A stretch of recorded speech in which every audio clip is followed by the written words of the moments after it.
Reuters was reporting this week that, that the military has been sending trucks through the countryside in which they've had loudspeakers telling people not to wait by the roadside for aid because to beg from donors would tarnish the dignity of the nation. How grave a challenge is there not only getting the aid into Burma, but getting it where people are able to access the aid and aren't pressured to stay away from the aid? Well, that is one of the reasons we want those disaster response teams from everywhere, even if they don't want the United States team, but these other teams that are experts in trying to figure out how to get aid to people. Some have been allowed in, I think, from Thailand and India, which is good news because they can help in organizing this relief so that people really are reached with the relief, and that's very important. But one of the things I think the far-reaching issue, and maybe this, if this is true about the asking people not to tarnish the reputation of Burma, the far-reaching issue for the people of Burma, and the one that the United States is very concerned about, is that the people of Burma be able to live a life, a free life, where they have a government that really does support them and responds to their needs. And that's always been the issue that many in the international community, many governments as well as many individuals have with the ruling military in Burma, and that is to try to urge them to open up their process, to become an open country, to join the rest of the world and not be so isolated that it makes it difficult to reach the people, both in the case of a disaster like this or just in general in everyday life. Are the people of Burma learning anything new about their government as this goes on? Well, I don't know that. I just, it's very, very difficult to tell because they're not open, and that's what we want. We want to be able to have an interchange with the people of Burma, to be not only to be able to help now, but to be able to have a friendship and to have Burma join the rest of the world.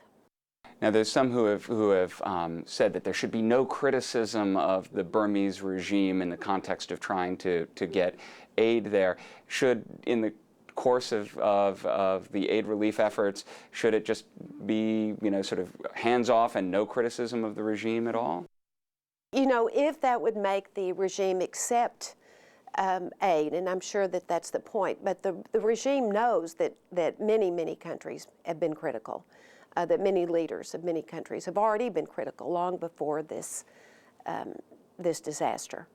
I think it's just important now to focus on the needs of these people whose lives have been destroyed by the cyclone, and try to get as much aid as possible there. But I think we can't lose sight of the real long-term goals for Burma, and that is a free Burma and a democracy that can be a part of the world.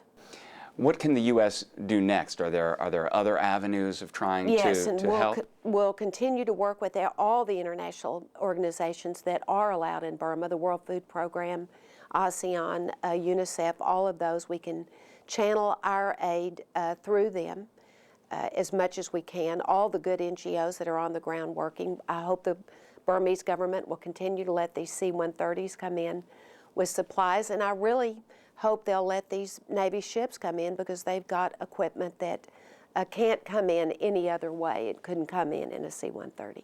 How can the U.S. reach out to the people of Burma? Is there any way to reach them directly and let them know of the concern and the urgency that's felt here about getting help to them? Well, I hope we can reach out this way through VOA, through Voice of America. I hope the people of Burma who have the opportunity to listen to Voice of America and other radio stations that come into Burma know that the people of the world are watching and that we are aware of their suffering and that we are doing whatever we can. The whole international community is doing what we can to reach out to them and to help them. I think it's important that they know that there are many Americans who, not only through our government, but through private NGOs, are trying to contribute money or other ways, other supplies, other ways to try to help the people of Burma.